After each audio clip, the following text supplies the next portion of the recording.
गैर बासमती चावल के एक्सपोर्ट पर भारत ने बैन क्या लगाया, दुनिया भर के कई देशों में हड़कंप सा मच गया है। जहां एक तरफ अमेरिका में चावल को लेकर लूट मच गई, वहीं दूसरी तरफ सिंगापुर भी भारत के आगे मिन्नतें मांग रहा है। सिंगापुर गैर बासमती चावल के प्रतिबंध से छूट पाने के लिए भारतीय अधिकारियों के संपर्क में है। सिंगापुर खाद्य एजेंसी ने एक बयान में कहा है कि एसएफए विभिन्न स्रोतों से चावल की विभिन्न किस्मों का आयात बढ़ाने के लिए एक्सपोर्टर्स के साथ मिलकर काम कर रहा है। प्रतिबंध से छूट पाने के लिए सिंगापुर भी भारतीय अधिकारियों के संपर्क में है।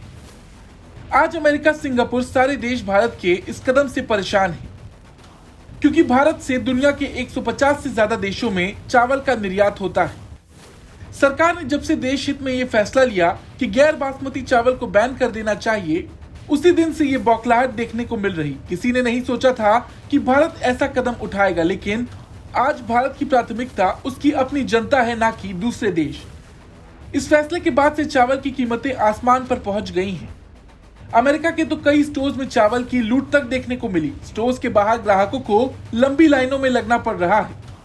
वहीं दूसरी तरफ सिंगापुर इसलिए परेशान है क्योंकि सिंगापुर में भारत से निर्यात होने वाले कुल चावल में गैर बासमती चावल की हिस्सेदारी करीब 25% है, जो कि बहुत ज्यादा है। सिंगापुर की एजेंसी ने कहा कि साल 2022 में सिंगापुर के आयातित चावल में भारत की हिस्सेदारी करीब 40% थी। सिंगापुर 30 से अधिक देशों से चावल आयात करता है, लेकिन भारत से उसका चावल व्यापार सबसे ज्यादा है। देखा जाए तो भारत सरकार का ये फैसला और देशों को पसंद नहीं आ रहा, मगर सरकार के मुताबिक घरेलू बाजार में चावल की कीमतें लगातार बढ़ रही थी।